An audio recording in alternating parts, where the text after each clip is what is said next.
Welcome to Creamer Media's Resources Watch, a weekly video roundup of the events and people making and shaping the news in the mining industry. This week, Sibanye eyes a R3 billion 150 megawatt solar power station. DRDGold lifts its output 6% despite 67 hours of load shedding in December. And the International Council for Mining and Metals says mines are the development engines for host countries. Gold miner DRDGold plans to build a R3 billion 150 megawatt solar power plant to ease its reliance on the costly and unreliable electricity supply from South Africa's state-owned power utility Eskom. We've all been affected by load shedding. Late last year, our operations were affected quite severely, and I think you've seen it's ongoing, and it'll probably affect us even more this year. So the reliability of supply is another important factor that we have to consider. And in considering both the cost and the reliability of supply, we've come to the conclusion that we need to be less dependent on a utility like Eskom, especially at this stage of their life.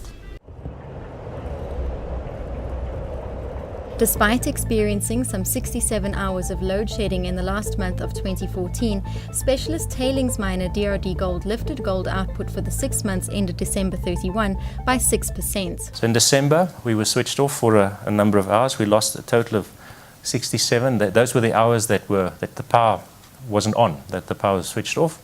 In addition to that, obviously, there's the recovery period afterwards, which we had managed to significantly shrink because we've got all of this backup capacity. We now have a consumption curtailment agreement with Eskom. Basically what that means is that if they do plan or if they are required to implement load shedding, phase 1 or 2, or stage 1, 2 or 3, then we get a 2-hour ahead notice, prior notice, and then we drop our total consumption by up to 10% for stage 1 and 2 of our base load, and up to 20% in the event that there is stage 3.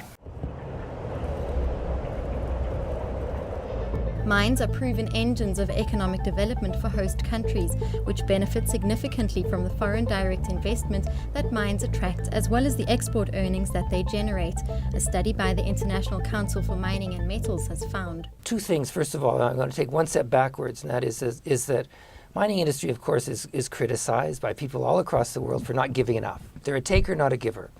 The reality that we've found is that the role of mining in national economies is already very, very significant all across, in many, many countries across the world. And we look at which countries, oftentimes it is the emerging nations where it's most significant. Now, is it enough? Obviously, I think we can do a lot more, and our organization is in the business of doing a lot more.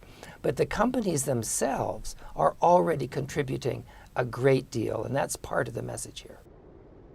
For mining news as it breaks, stay logged onto miningweekly.com and register for our free daily newsletter.